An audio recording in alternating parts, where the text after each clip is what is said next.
You must have watched the wrong show. Oh, no. Perhaps you watched the 1997 show. I watched the right show, all right. Well, let's begin. First of all, Eric Bischoff is backstage ordering security not to let Ric Flair into the building. Exact opposite of Vince and Austin. He did not tell them to leave the door open.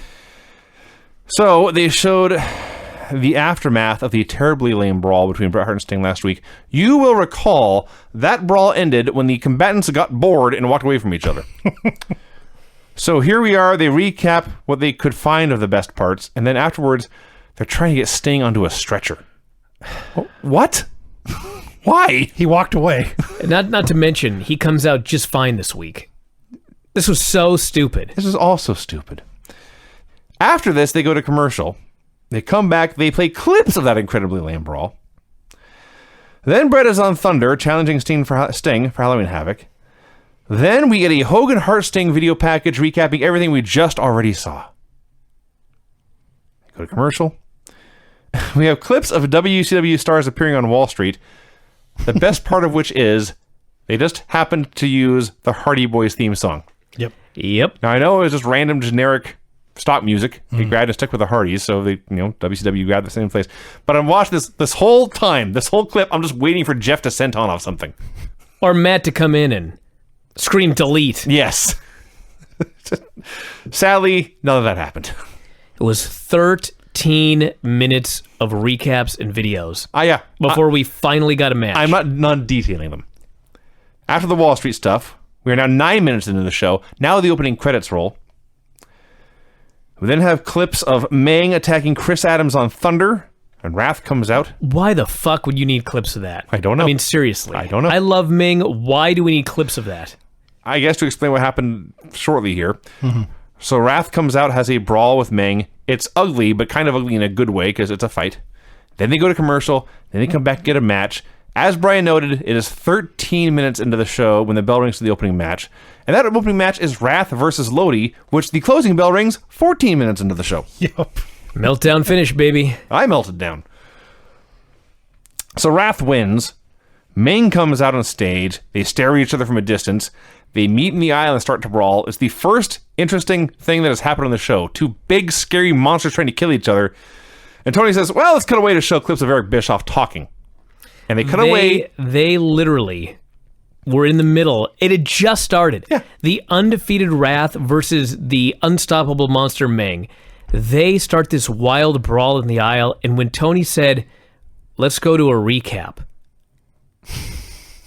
They're throwing punches. After 13 fucking minutes of recaps and a 1 minute match, they threw to another recap. I was furious. So the recap is Bischoff and the Horsemen last week. They go to commercial. They come back. Let's do a video package. It's Goldberg Page video package. In all seriousness, were they deliberately attempting to chase people to Raw? Was this their goal? Which was a taped show. The only good thing about this... Well, keep in mind, this was an unopposed hour, I believe, so... Maybe they were chasing him to the dog show or the news. I don't know. They could not possibly expect people to stay tuned to TNT to watch this. Now, I will say this. In this Goldberg Page video package, when they showed Goldberg taking out Loie with a paw to the head in slow motion, that was worth it. Now, Brian, I'm assuming when you talk about the all-time classic match, because there's only one other match in the first hour, you must be referring to Kendall Windam versus Dale Torborg. Sure am, dude. Dale Torborg, the demon, was a member of not yet. WCW pit crew. Yeah. And so they put him in the pit crew outfit. They announced he's been training at the power plant. Worst advertisement for the power plant ever. Listen, dude, like, I know what the power plant was. I've made fun of it now for 19 years. But goddamn, watching this match. Like, they didn't do a fucking thing at that power plant except make these guys just do calisthenics. And, like, it's just mind-blowing. Like, do you know who else came out of the power plant? Goldberg. Yeah. What? I don't know. How the fuck did they even get one guy out of that power plant? I don't know. So this fucking match is just... Let me tell you how bad this match is.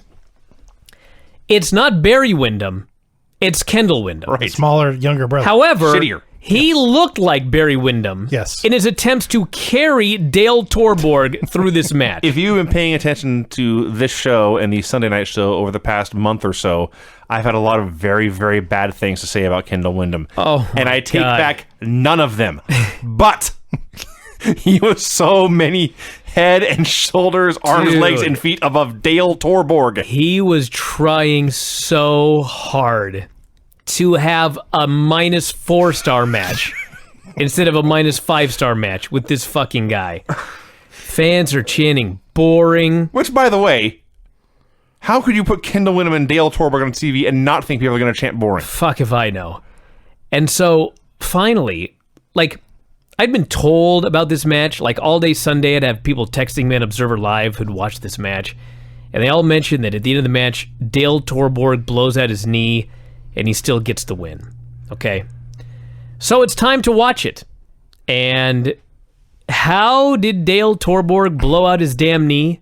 Running. He just jumped and did a kick. He did the bicycle kick, like And then Sheamus. fell down and grabbed his knee. And yes, he covered Kendall Windham. The ref counts 2. Kendall kicks out. The ref counts 3. Kendall gets up furious. I don't know why. Like, he wanted this to go longer. He does the most ridiculous kick of the bottom rope in Fury you've ever seen. Yes. He basically mocks the guy as he's there with a torn ACL or whatever. Like, this is your winner to the fans. Walks away. This was fucking just abysmal. It was abysmal. Just, in all seriousness, one of the very worst wrestling matches I ever saw. How in Like, the it was Think of mere- that. It was merely horrible until the end. And the end, when a guy blew out his knee doing his own finish, it's like it was a non-contact injury. He's jumping him down on his leg. It was, it was like Sid when he did that move, except obviously Sid was 100 times worse. Yes, because Sid at least came off the middle rope. That's true. yeah. This guy just jumped in the air. I mean, who put this on TV? Well, they were live. Fuck 'em. Even before... That's what I gotta say. Even before the finish, I was asking how the hell they allowed Dale Torborg to go on TV. Hell if I know. Hell if I know. We're still in the first hour, everyone. We get Nitro party clips. Dude, we were 30 minutes in. So they're doing the Nitro party, and it's, everyone's dressing up and posing, and they've got the show on and playing video games. And then they start doing entrances in which they have pyro on their own porch. Yes, they did. Were these Nimrods trying to burn their house down? Was that the goal? Time for more clips. The Goldberg, Page, Flock angle from last week. Sting comes out for a promo. Oh my god. He is now the Cesar Romero Joker. He's growing out a mustache, but still covering it with face paint. So you know how Warrior has been doing all these backstage segments because they figured out that like people are turning on him, so they're trying to hide him backstage. Finally this week they just decided, fuck. I mean, he's got to go out of there one of these days. Who cares now? They send this guy out and he has one job. You can ask Sting if you can be his partner tonight in a match with Hogan and Bret Hart. Fucking Warrior cuts a totally modern, scripted, wacky WWE It was, promo. actually, yeah. As you know, he says, I swear to God he said this. I wrote this down. This is one of his rambling lines. As you know, I have an ongoing battle with Hulk Hogan set to culminate at Halloween Havoc. He fucking said that. I couldn't even write anything else down. I was dying just writing that line down. People are just booing this guy like crazy. Every time he says some witty line, he pauses for the cheers. Instead, it's just droning boos. This was so embarrassing. So the upshot is, Oh, please tell me. well, I must hear the upshot. that may be the wrong phrase. The takeaway of this is, The upshot is it's almost over. yeah, Sting had called out Hogan and Bret. Warrior says, "I want to be your partner." Then he leaves, and Sting also leaves. There was no confirmation of anything here. Right. Hey, time to really fire things up. let's air a Goldberg Page video package. Well, the upshot is we're finally in hour 2. Mike Tenay gives a history lesson to everyone about how Warrior and Sting had not teamed in 12 years. Time for some talking. Oh, my God. Bischoff, Hogan, and the Giant. So for those of you that have not been paying attention to this show, as we've noted, Giant is about to leave. He's about to go to WWE. And there had been all of these rumors that he was leaving. So they got him here tonight. I don't know how they got him here tonight. I guess he's still under contract. So they bring him out, and the announcers make a big point that, oh, look who's here. It's the Giant. Please keep all of this in mind as we journey through this show, that the Giant is back here tonight. On his way out. By the way, what belt does he have? Tag. Oh, that's right. what? Fuck if I know. I don't know how you knew. I looked at it. Is it Giant and Hall? I don't know who his partner is, but I recognize it's the tag belt. The and there's bigger problems WCW had, but the complete evaporation of the tag team division in the past year. And it was so good for a while, and now it's just everyone broke up. So Bischoff, Hogan, and Giant come out for a promo. Hogan says Giant's going to end Goldberg's winning streak tonight, and then he took a long time to say, I accept the challenge on behalf of Bret Hart to face Sting and Warrior tonight. Calls himself Wood again. Yep. What is up with that? He's Hollywood. He's Wood, baby. He thought he was cool. Rarely has someone been so wrong about thinking they were cool. Well, it's kind of disturbing when he's talking about partying with the Nitro girls, and the Nitro girls are partying with Wood. You're not wrong. So as they're... Oh, he didn't even think about this before he said it? I'm sure he did. Okay. I'm sure he wanted you to know that the Nitro girls were partying with his Wood. It's not what he said, Brian. I know, but that's what he's trying to... It's just stupid. Should call it Littlewood. This sucks. So as they're leaving, someone tells Bischoff that the Horsemen are here.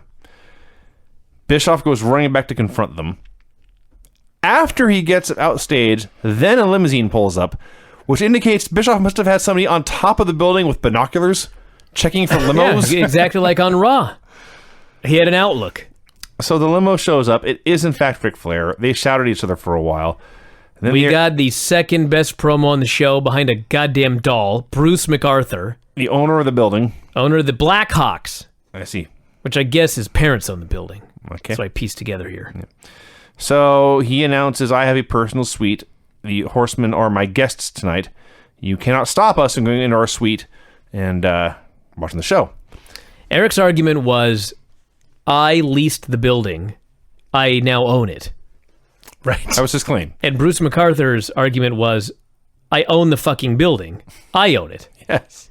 Eric didn't have a leg to stand on. No. But he was as big a dick as possible. So Bruce MacArthur explains he has a personal skybox full of beautiful women and champagne. 10 to be exact. And the Horsemen are headed in. Bischoff's ranting. I think security, there were 2 or 3 guys who were not smartened up.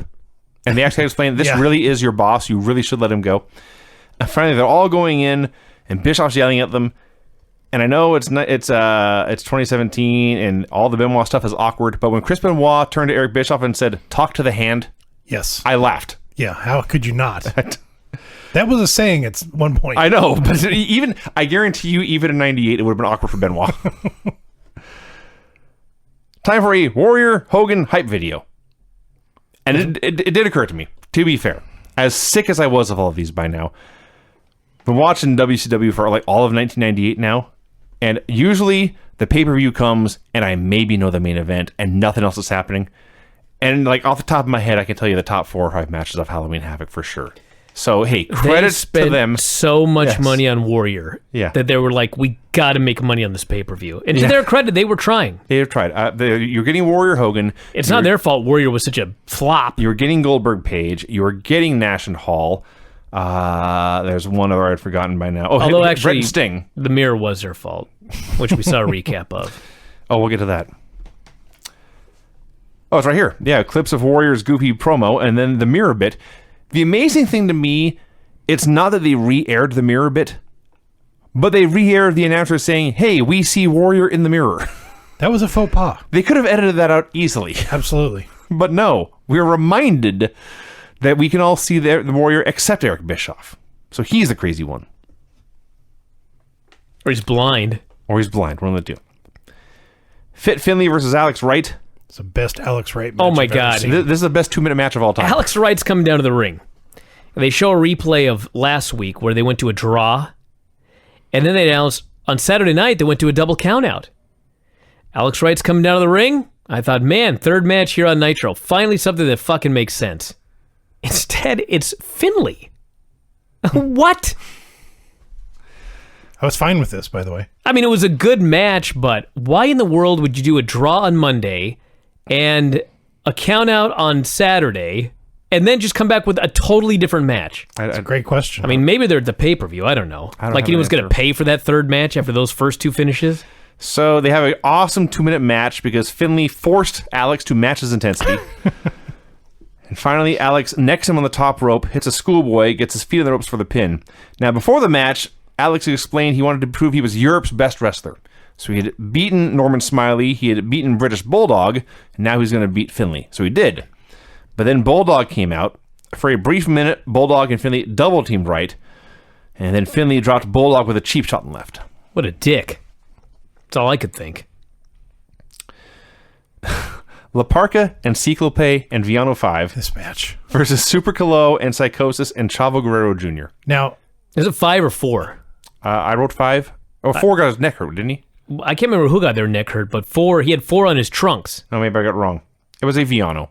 Sure, yeah. so I've always been told in lucha libre, if one man exits the ring, the other one of his partners can jump in at any time without a tag. Don't even try. Listen, if you're a fan of logic-based, Right. rule-enforced tag team wrestling, this is not the match for you. Because one man would go for a pin, and then his partner would come in and break up the pin, And to then stay in. take over on offense. Over and over Hey. and over again. It's whatever they want. Just let them do their Haven't thing. we figured that out yet? Just let them do their thing. Listen, like I say, if you were a fan of following rules to the letter and building up a hot tag and... Hey, you know what? I am one of those people. I still love this match. Fair point. This match was great. They had... It was all action, nonstop. The best part of this match is There's a lot of them. they're getting ready for a train wreck spot to the outside, and La Parca is on the apron. Oh, Yes. And somebody was supposed to knock him off the apron, Right. but they forgot. So La Parca, being a professional, he doesn't skip a beat. He struts, he slips, he falls off the apron, Yes. and they go right to the spot. Yes. I was like, this guy is the best. So they're flying everywhere. The announcers totally give up on trying to remember who's on whose team. I don't blame them. I lost track. They were doing these three-way spots, and I was trying to figure out why guys were attacking their own partner, and then I realized, no, they're not partners. But as action, it was all really cool. The craziest thing was Psychosis doing a senton, not like a flip senton like Jeff Hardy, just jump out and throw your feet out in front of you, senton, from the top rope to the floor. Don't do that, everyone. It's bad for you. Oh, my gosh. And Eddie and the LWO come out. I'm thinking, oh, God, this has been so fun, and we're not even going to finish. And then Chavo pins Ciclope with a tornado DDT. And Larry said, one of the teams won. Well, He was right. He was right. He was right. Chavo was a little out of his element. He literally barely worked in Mexico at all before Sure. he signed with WCW. Yeah. So the idea that like Chavo's a luchador, A stretch. he's an American-style wrestler Mm-hmm. from a luchador family. But he tried. He was in there trying and wasn't a disaster, but yeah. I know we talked about this last week, but Super Calo, the fact that the man is not in a wheelchair right Yes. now Dude, is he's still amazing. wrestling. That's crazy. He took a bump, like the very first move, he took like a lariat and landed on his head. Yeah. Out of his mind. There was a million things going on here. I do want to note, just because he's awesome, Ciclope, who is better known as Halloween, the bump he took where he went for a drop kick and the guy moved and he went flying through the ropes to the floor, Yes. but it was totally safe. Yeah. It was to set up Psychosis' crazy move. Right. But yeah, see, Halloween was great. I just want to mention that. So Eddie and his crew come out and make peace, and Eddie cuts his promo. He says Bischoff is taking advantage of the economical situation at home. He's paying them peanuts. He should have said we should all fight together instead of being forced to fight each other. Only then can we get what we deserve. Psychosis accepts the t-shirt. Everyone else is outside kind of on the fence, and Chavo just takes his horse and leaves, Rode off into the sunset. I guess. Gives a shit. This angle sucks. Match was great. Speaking of angles that suck, what in the fuck's going on? I don't have any idea. Okay, let me go back a little bit, all right? Buff Bagwell legit breaks his neck. Right. Okay. Buff Bagwell comes back after his injury. He's like the biggest babyface in the company. Right. As a swerve, they turn the guy heel. Now they're just going to turn him babyface again? Mm-hmm. Yes. What? They clearly have no idea what they're doing. What?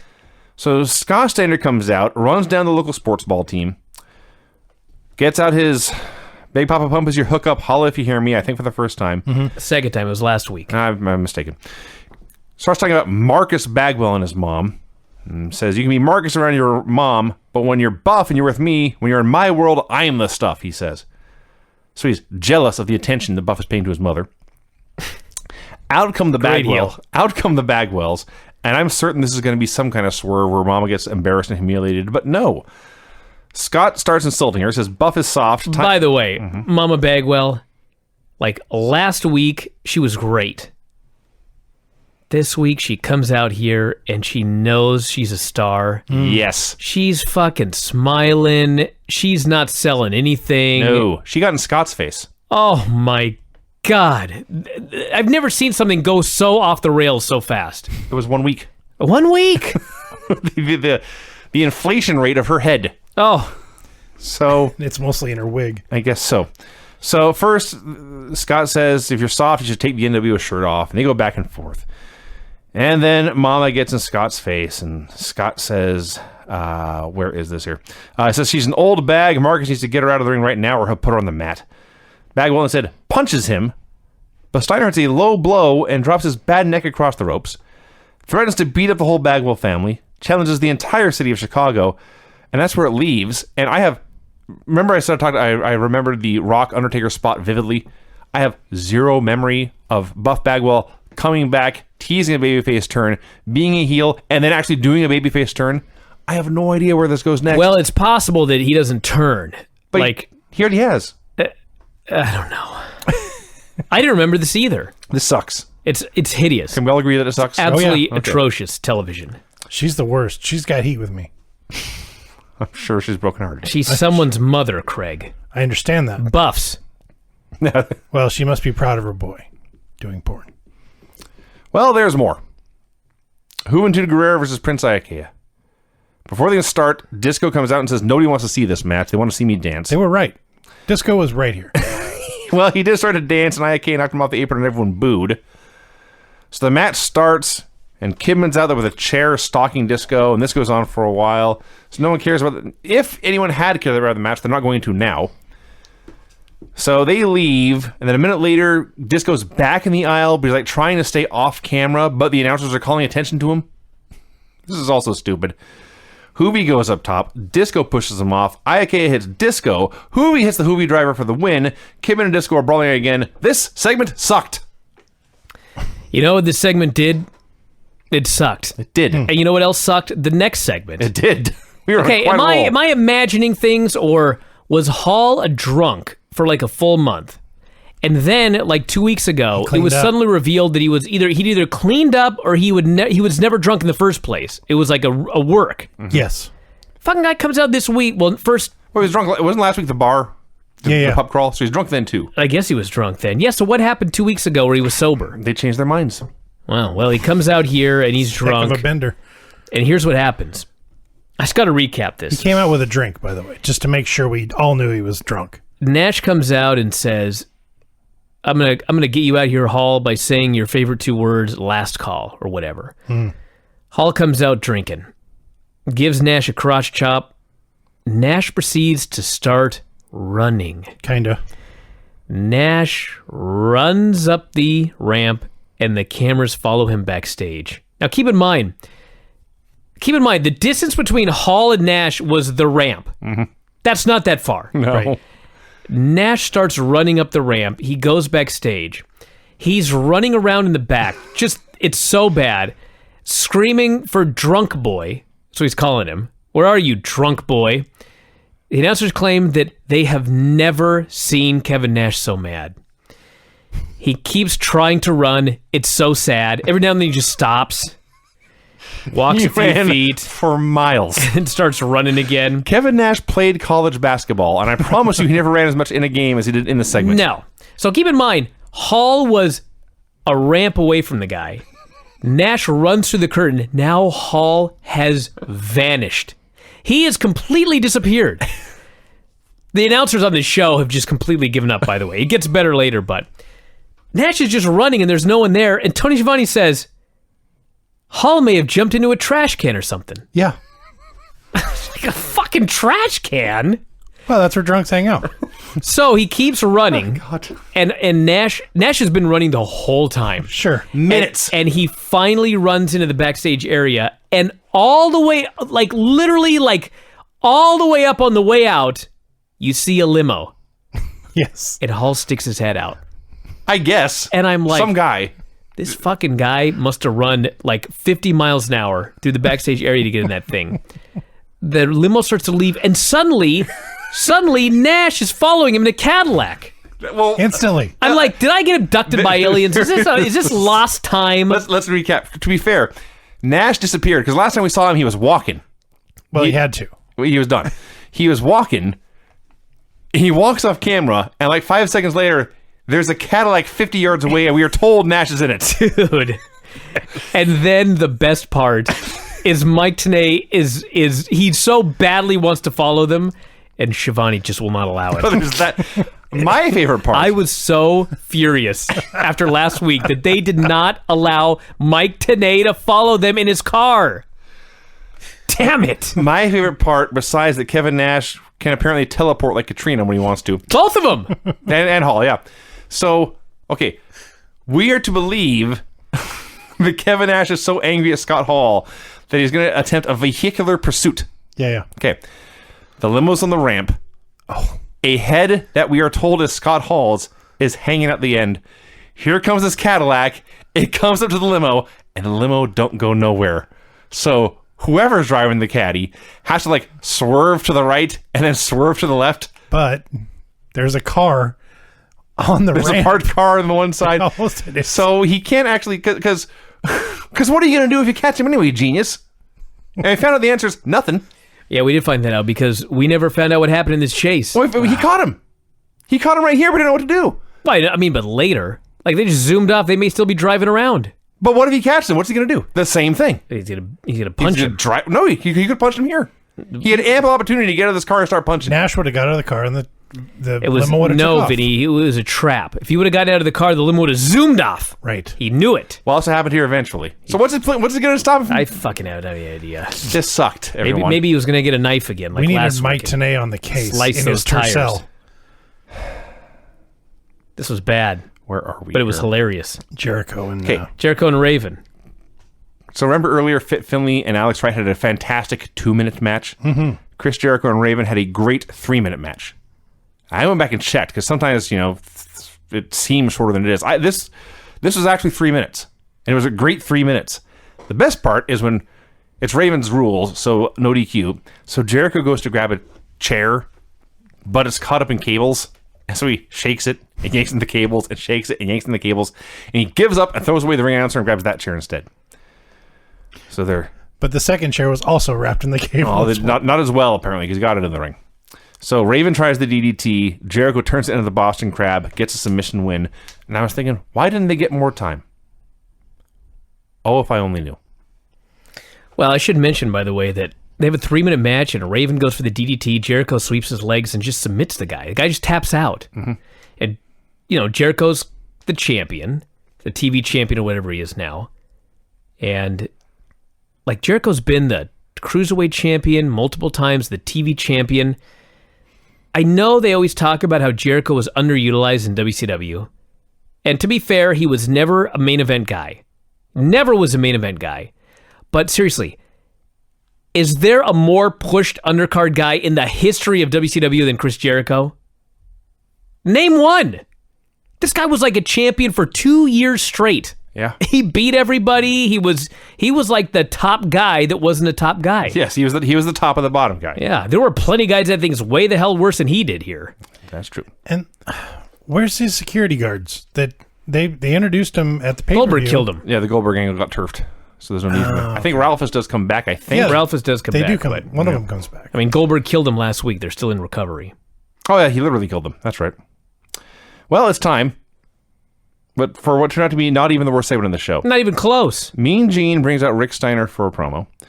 Before Rick can finish one sentence, Chucky the doll appears on the big screen doing the evil cackle, and it's finally revealed who's been cackling for months. So Chucky, obviously this is a pre-taped promo, Yes. Very and much so. Gene and Rick trying to time their dialogue with the delivery of the doll was such a complete fail. So Chucky's making fun of Rick. He's insulting Gene. Rick challenges the puppet to come out and fight him. All you need to know about this, everybody, is as stupid as this sounds, whoever played the doll did such a good job Oh, it was Chucky. and Natural buried guy. both Gene and Rick so thoroughly that it actually got over with the fans. Kinda. The fans cheered the doll. They booed the doll one time. When he plugged his movie and they realized this whole thing has been for a movie plug, they booed that. when he plugged the movie, they booed. But Yeah. then he got it back onto wrestling. He goes, Rick, do not mess with Scott because he's going to be the lead in my next movie. Mm-hmm. And he's going to kick your ass at the pay-per-view. This was not a disaster. This doll was a better promo than... I said the whole WWE roster? That's not fair. But probably 3/4. I mean, this was I forget his name now, but there's the actor who has played Chucky, and they've made a dozen movies, and as stupid and silly as the vast majority of them are, it's because they're kind of fun and he's a good performer. So yeah. That said, I was watching a grown man pick a fight with a doll, and I was watching this in the bedroom as Bridget was baking in the kitchen, and every time Bridget bakes something, she brings me a sample to make sure it's good, and I was so terrified she would walk into the middle of this and I'd have to explain what I was watching. Yes. This was cringeworthy. Speaking of cringeworthy things, Brad Dourif. yes, that's his name. Chucky. He's done some other stuff too, but he's best known for Chucky. Speaking of cringeworthy things, DDP plugged a segment on QVC. Selling not jewelry, he said. Did you notice, by the way, that when the big tease at the end was that he grabbed the guy and pretended to give him a diamond cutter, but he actually did have the guy in a cravat? He could have sunk this in. They go to break, and here is where the show really... this has been a terrible show anyway, and here is where it nosedived to levels unseen. Talking about the Bischoff segment? Yes. I enjoyed this. It's everything that went in with it. They go to break. They come back. The crowd is still booing Chucky. The announcers talk for a while. They go to another commercial. And then they come back. Now Bischoff comes out for a promo. He calls out Dillinger and says, let's go to that luxury box. So Dillinger comes out. They walk through the crowd. I guess their plan was like climb up the wall and get into the luxury box. But they just disappear. So now we have to go to the announcers again. The announcers are up there just killing time. Minutes go by. Finally, we see Bischoff and Dillinger stepping out of an elevator. That's the hallway, Bobby Heenan explains. Security will not let Bischoff into the suite. The building owner guy comes out. They yell at each other for a while. Bruce MacArthur. I hated both of them. The best promo on this show. Yeah, exactly. So Bischoff shoves him. Security swarms Bischoff. Swarms. For like 3 minutes, all we see is guys in blue shirts on top of what is allegedly Eric Bischoff. That's right. Nothing is happening. The announcers are trying to talk about how great it is. Bobby Heenan, there's like 10 seconds of silence, and Bobby says, is this great TV or what? Flair emerges so somebody entertaining can be on camera. Mm-hmm. You gotta remember that in storyline, the announcers hate Eric Bischoff. And in real life, I'm pretty sure they hated Eric Bischoff. True, yes. They were over the moon as Eric Bischoff is getting arrested and dragged literally throughout the bowels of the building. They drag him. Hogtied. They hog-tie him, and they are carrying him and Yes. carrying him. They may have done more walking here than Kevin Nash did earlier running. It's very possible. And this whole time, I'm just thinking, Chris Jericho and Raven got 3 minutes. And they walk, and they walk, and they walk, and they go into an elevator, and the doors close. They don't open right back up again. So they go back to the announcers. That was a classic WCW moment. Way too many people in the elevator. The elevator doors close, and that's the cue to cut away, but they don't cut away fast enough. Goddamn doors open again. Yep. Announcers are howling. So they cut to the Horsemen who are partying in the booth. Ric Flair's being the most Ric Flair you ever saw. And I don't know. I don't know what this the building owner's personal life was like, but one of the beautiful women who was there just grabbed him and passionately kissed him right in the mouth, right there on TV. So I hope they were close. Well, they were close. They were very close here. So they go back to the announcers, who at this point just have no idea what to do. They begin to make jokes about jail. Flair and MacArthur are out there celebrating, and Heenan says, "Man, looks like he's running for office." And there's a pause, and then he says, "He'll be impeached." And Tony died. Tony, he just absolutely died. Like, you don't see the announcers when he says he'll be impeached. You just hear Heenan say it, and then there's a long silence.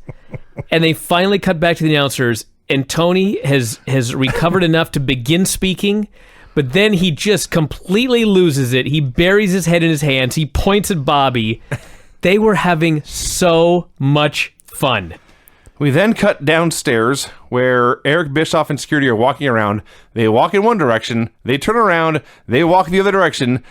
They go back to the announcers. They fill more time. They go back downstairs where Eric Bischoff is placed into a cop car. The cop car begins to drive away. The tires squeal as they pull out of the parking lot. Apparently they were going after Nash and Hall too. And finally it goes to commercial. This segment lasted 13 minutes. They also showed Seems a little excessive. They also showed a wide shot of the box, the suite from the crowd, and Flair. It's like he's in the crowd, but the crowd is below him, and he's just strutting back and forth. And it reminded me of the two judges on the Muppets. Statler and Waldorf. Yes. Yeah. He's just entertaining himself, and people are going nuts, and the owner gets up there, and it was a sight to behold. Flair was having fun. I can verify. Oh that. yeah, I'm sure there was actually alcohol in the suite. Yes, I would imagine. There's no doubt in my mind. So yeah, 13 minutes devoted to Eric Bischoff going to the suite, failing to get them ejected, and getting arrested instead. Goldberg versus Giant. Allow me. First off, the crowd is molten for this match. Yeah. Absolutely unbelievable heat, unlike anything else on this show. So very quickly, Giant gets body slammed by Goldberg. Stevie Ray runs in and hits him with a chair. For some reason, they note this is a no DQ match. They did actually note it earlier as well. All right. I don't know why. DDP hits the ring. He goes after Stevie. Giant hits the choke slam on Goldberg. He goes for the cover. DDP makes the save. The story here is, would Giant have beaten Goldberg had it not been for DDP? DDP not only made the save, he dropped an elbow, and in process, dropped his whole body on top of the Giant.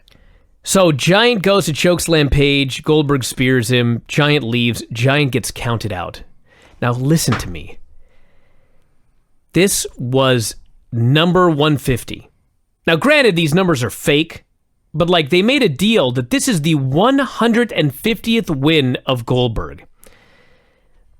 They didn't give the guy a clean win over the Giant. This fucking guy is on his way to WWF. Let me repeat this. The Giant is on his way to the WWF, and they gave him a visual pinfall over fucking Goldberg. WWE should have paid them like $1 million to let this happen before they got the Giant. These fucking idiots did it for free. Because they're fucking idiots. Yeah, Nobody has gotten a visual pinfall over Goldberg. Wait, DDP. They had that one thing, right? Where DDP like did something or something weird happened. He may have hit a cutter and But still, that was to set up a pay-per-view with DDP who's staying. Yeah. Staying. These numbskulls, like Giant leaving is like not a mystery. And I just couldn't even believe it. This was the stupidest thing I've ever seen. Well, on top of all that, and you're not wrong about anything, but if you did not know Giant was leaving, you would have watched him here and thought, this guy won't be around long. He's getting fat. He's got a new singlet. It doesn't fit very well. He's half-assing his way through this entire match. Now, he went for the body slam, and that was it. He looked terrible. And then they do all the bullshit, and there's this sleeving. I did a lot of shit. I don't know. It sucked. How many times have we talked about cosmic coincidences on this? Many times. Amazing. How amazing is it that here we are in the second week of October in 2017, and we watch an old Nitro, and it's the reunion of the Blade Runners. Their movie's out. It's crazy. It's absolutely nuts. So it's Hogan and Hart versus Warrior and Sting, or, as Michael Buffer called it, the greatest main event feature, a tag team match, the greatest tag team match in the history of WCW Monday Nitro on TNT. Which turned out to be wrong, by the way. Well, you know what? Let's be fair. I mean, if you didn't know how much this sucked, and if you didn't know it was Nitro, this was the Ultimate Warrior and Sting versus Hulk Hogan and Bret Hart. That is also a Hall of Fame. on paper, that should be like the biggest match in the history of Nitro. Just like the tag team match on Raw. Yes, it sounds like a Mania main event. Buffer then describes Hogan and Sting as, or Warrior and Sting as, two men who are now united here on WCW Monday Nitro in a combination of action, power, speed, experience, and guile that has never been witnessed before. And here's where it occurred to me. Thank God you wrote all this down. Here's where it occurred to me. You know who's probably a huge Michael Buffer fan? Matt Stryker. Oh, for sure. Yeah. So they stalled forever. And of course, Sting did all the wrestling. Warrior didn't even take off his ring jacket. Warrior had he's out there on the He's got apron. his bicep all. He's got a torn bicep. He's in this coat that looks like it weighs about 80 pounds. He's just waiting for this hot tag. He distracts the ref about 8 times. So finally, he gets a hot tag. He makes a comeback in his coat. Okay, hold on. The moment he got the hot tag, the place went nuts. It was 2 moves before they turned on him. Yeah. He hit the ropes. He did the most horrendous clothesline. He hit the ropes. He did another horrendous clothesline. He hit the ropes and did a third horrendous clothesline. That was his entire output in this match. Yep. So the black and white hits the ring for the DQ. The ring begins to fill with smoke, but the NWO have a plan. They will stop Warrior from disappearing by throwing him out of the ring so he can't disappear in the smoke. So Warrior's on the floor. They're like pointing and laughing at him. Ha ha ha, we outsmarted the Ultimate Warrior. And the smoke clears, and now Sting has a baseball bat. And he runs wild, and he chases them off. Warrior somehow in the melee gets a hold of Hogan's weight belt, and he is chasing them up the aisle. If there was any doubt that Giant had checked out, it was gone the way he sold this weight belt. Like doing high knees in place and waving his arms back and forth and screaming. He didn't give a fuck. This sucked. That was the end. God, this sucked. The show's so bad. So it was very, very, It's so very bad. It's really feeling like the tide's turning here in this Raw Nitro war. Raw's been good for like 2 weeks. That's pretty good. Nitro's been horrible for 15 weeks in a row, I think. Whatever that July show was where Goldberg won the title. So that's shows, everybody. As noted, this Thursday, it is NXT and Lucha Underground. There's 2 shows left, and Lucha Underground is done. So after that, it'll be time to choose something new to replace it. As noted, the new TNA Impact Wrestling service is on the docket here. Maybe we could watch some old Wrestling at the Chase. I'll make my decision later. We can all look forward to that. And that's it. We'll talk to you again after a while. Good night. Adios.